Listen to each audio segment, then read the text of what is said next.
Bonjour à tous, dans cette vidéo nous avons le plaisir d'interviewer Yann Hautevel et Edwige Morin qui travaillent tous les deux au sein de l'Université de Lorraine et avec lesquels nous allons parler d'une expérience qui a été réalisée en partenariat avec Spidernet, une expérience en réalité virtuelle. Ils vont nous parler de l'intérêt de la modalité pour les étudiants, de l'intérêt de la narration ainsi que des éléments de gamification qui ont été mis en place pour enrichir cette expérience. Je vous souhaite une excellente vidéo.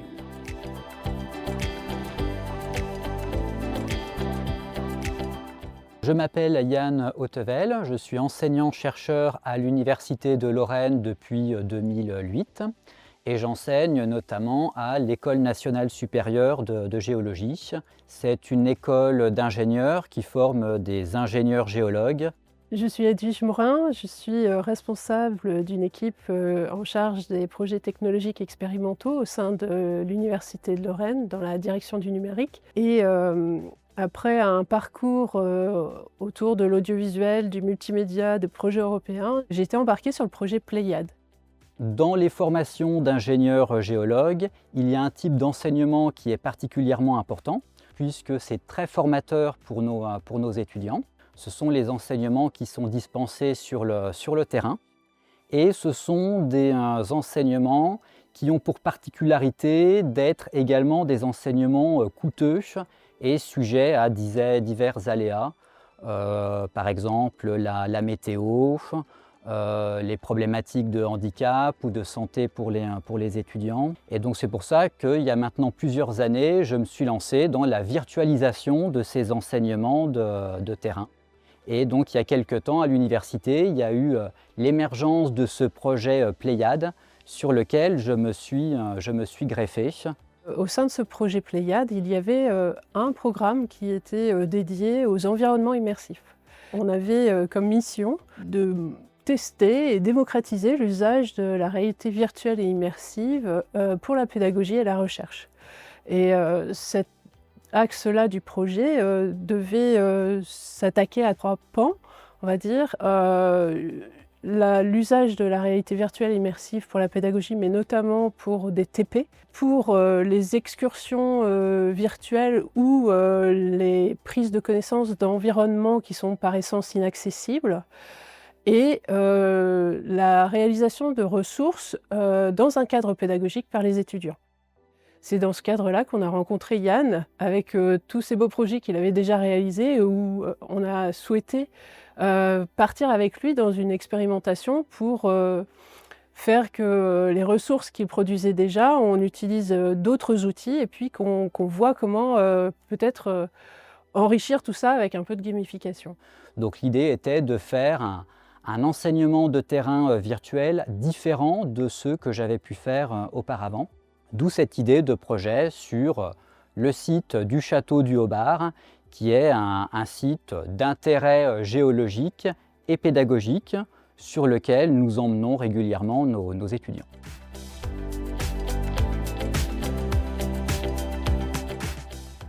C'est vrai que dans cette expérience virtuelle, il y a beaucoup de déambulation. Donc en fait, ce que l'on a voulu reproduire, c'est vraiment ce que les géologues font sur le terrain. C'est-à-dire qu'un géologue qui étudie un site en particulier, il va de facto avoir plusieurs opportunités d'itinéraire. Il va pouvoir aller à droite, à gauche, tout droit, monter, descendre. Et on a véritablement voulu reproduire cela dans l'expérience, donner cette possibilité à l'apprenant de choisir son propre itinéraire et éventuellement de revenir en arrière pour refaire de nouvelles observations. C'est vraiment pour refléter des situations qui se produisent sur le terrain. C'est totalement illusoire quand on est devant un affleurement de penser qu'on va faire tout de suite les bonnes observations, les bonnes interprétations. Et donc c'est toujours utile d'aller faire des observations un peu plus loin, à côté, de revenir ensuite sur nos pas pour avoir un regard nouveau sur les affleurements que l'on observe. Oui, et je rebondis sur ce que dit Yann. En fait, on voulait se rapprocher au plus juste d'une excursion de terrain et comme, dans toutes nos expérimentations, dans le cadre de Pléiades, on s'est rendu compte que rendre l'utilisateur acteur était, une des clés qui permet de faire de la réalité virtuelle, et de la faire à bon escient. On s'est dit que sortir d'une visite linéaire et permettre à l'usager d'être vraiment comme s'il était dans le château du Haut-Bar, c'était littéralement ce qu'il fallait faire pour ce type d'exercice. Et c'était vraiment, pouvoir les mettre en situation, en pratique, pour que le jour où ils vont réellement sur le terrain, ils se retrouvent à déambuler de la même manière. Et c'est vrai que ça permet de distinguer, différencier l'expérience que l'on a produite par rapport à bien d'autres expériences virtuelles et immersives. C'est vrai qu'ils suivent souvent, pas toujours, mais souvent un schéma qui est très linéaire.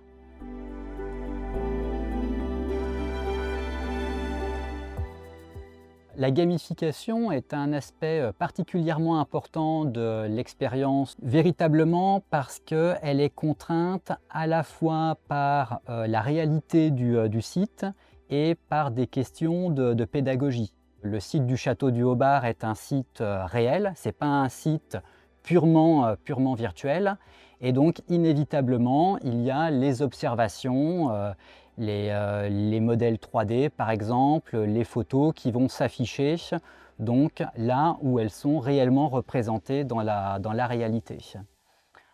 Et puis il y a également cette contrainte pédagogique. La gamification fait que l'on suit un schéma pédagogique qui est cohérent. Par exemple, il y a 3 niveaux dans la gamification de cette expérience. Et c'est vrai qu'on démarre avec des aspects qui sont très généraux, la préparation au terrain, et on va, au fur et à mesure que l'on avance dans l'expérience, sur des cas de figure qui sont plus scientifiques, techniques et précis. Et c'est exactement cette approche pédagogique-là que l'on ferait si on était réellement sur le terrain. Ouais, et moi je me placerais plus sur le côté technique et l'usage de la réalité virtuelle en fait, toujours dans cet utilisateur acteur de son immersion en fait. On voit qu'il y a une meilleure rétention d'informations déjà quand on est immergé dans un univers. Avoir recours à de la gamification, ça permet d'amplifier ce phénomène et surtout de le faire monter progressivement en compétences tout en lui laissant quelques challenges qui l'aident à poursuivre l'expérience. Parce que laisser l'utilisateur au sein juste d'une immersion, très vite il peut se lasser, pas avoir envie d'aller d'un point à l'autre. Et là, le site étant très grand, c'était impératif de rajouter cette touche de gamification. Et là-dessus, on peut dire que les équipes de SpeederNet nous ont quand même bien aidés pour tout gamifier, rajouter des éléments à droite à gauche pour pouvoir faciliter justement cet usage.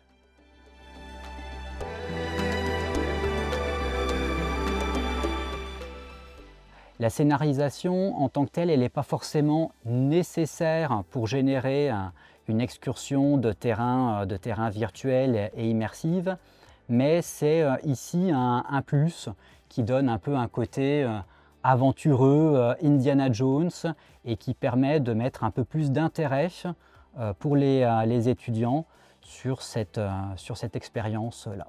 C'est vrai que planter une visite d'un terrain comme ça, géologique, sans la narration, ça ferait quelque chose de très plat, de très peu engageant pour l'utilisateur et quelque part, s'appuyer sur une narration, ça permet d'emmener vraiment l'utilisateur, l'apprenant, dans sa quête justement des connaissances et sans cela, il n'irait pas au bout ou alors il irait de façon beaucoup plus peut-être rapide ou moins pertinente. Là, ça lui permet aussi de se rappeler de cette expérience sur la base de la narration qu'on a mis dedans.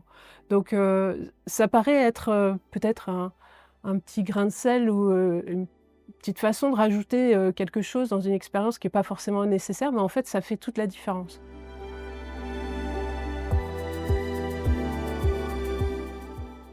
On déploie toutes nos expériences sur ordinateur, casque, tablette, etc. Après, l'usage que les enseignants en font en cours, c'est eux qui le proposent. c'est surtout déployé sur ordinateur. Mais j'espère qu'à l'avenir, on utilisera de plus en plus les casques VR, qui est quand même l'outil le plus adapté à ce genre de contenu pédagogique. C'est un des cas d'usage en fait qu'on propose aux enseignants quand ils veulent utiliser leurs ressources. C'est forcément il y a la ressource en autonomie, seul devant son écran ou dans le casque, mais on a constaté que avoir une personne dans le casque et échanger avec ses pairs autour sur les problématiques rencontrées, ça marche extrêmement bien aussi.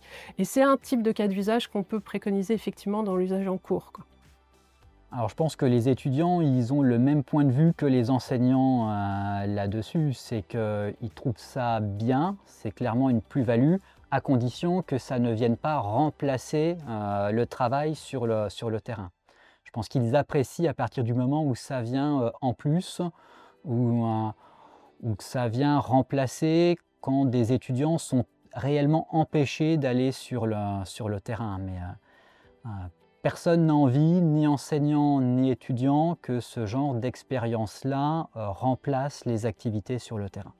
C'est une crainte qu'on avait au tout début du projet Pléiade, en fait, c'est les enseignants avaient peur que la réalité virtuelle remplace les TP. Et très vite, on les a rassurés en leur disant que non, ça accompagne, c'est en amont, c'est en aval, c'est pendant, mais ça remplacera jamais un TP. Tout simplement parce que c'est pas la réalité, quoi. Même si on est bien immergé, c'est pas la réalité, on peut pas toucher, on peut pas ressentir autant que dans la réalité, tout simplement.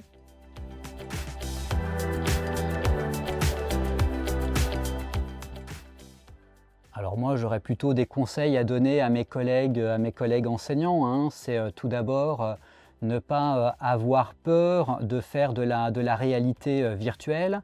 Ça peut sembler compliqué comme ça au premier abord, mais en réalité, ça ne l'est pas tant que ça.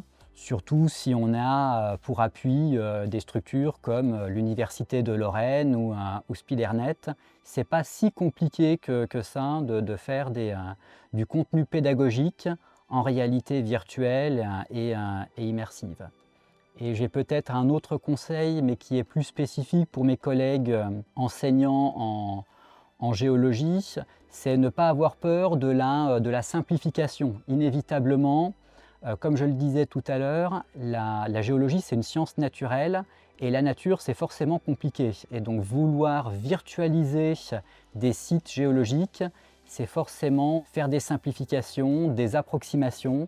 Donc il faut ne pas avoir peur de simplifier la géologie d'un site. On ne fait pas de réalité virtuelle pour faire de la réalité virtuelle. On fait de la réalité virtuelle parce que on sait que ça amène un plus par rapport à un autre type de média que pourrait être une vidéo ou d'autres types de supports. On fait la réalité virtuelle pour emmener dans des lieux qui sont inaccessibles. Ce qu'on a constaté aussi, c'est que l'usage de la réalité virtuelle, ça permet vraiment amplement de préparer les étudiants à leur TP en présentiel. On a vu un réel gain d'efficacité par rapport à des étudiants qui n'avaient pas suivi en amont le TP virtuel et ceux qui en prenaient connaissance se retrouvaient beaucoup plus performants une fois sur le TP et comprenaient bien mieux. Et on a vu aussi des étudiants revenir sur ces expériences a posteriori pour réviser. Donc on voit bien qu'il y a un réel intérêt. C'est vrai que ça simplifie la connaissance, puisqu'on est obligé dans ce type de médias d'aller à l'essentiel et de ne pas mettre l'intégralité de la connaissance, mais ça permet amplement de bien faire comprendre, on va dire, l'ensemble de la problématique étudiée. Et puis, je dirais, avoir recours à de la VR 360, comme on fait avec Spidernet, c'est avoir une solution qui répond à 80-90% des besoins quand on nous parle de jumeaux numériques, en fait. On a vu aussi pas mal d'étudiants nous dire c'est génial parce que ce qu'on voit, c'est la réalité. C'est là où on sera, c'est là où on ira. Et donc, la VR 360, c'est arriver à démontrer des choses, à enseigner des choses dans un environnement réel et dans des temps de production qui sont sans comparaison avec de la modélisation. Donc c'est un outil qui est très performant pour enseigner et préparer les étudiants sur leur parcours d'apprentissage. Merci à Yann et Edwige pour leur temps et pour leur gentillesse. Nous espérons que la vidéo vous aura plu et que vous aurez trouvé de l'inspiration pour vos propres projets. Si c'est le cas, n'hésitez surtout pas à nous contacter, vous trouverez tous les éléments dans la description de cette vidéo. Je vous souhaite une excellente journée et à très bientôt pour plus de vidéos.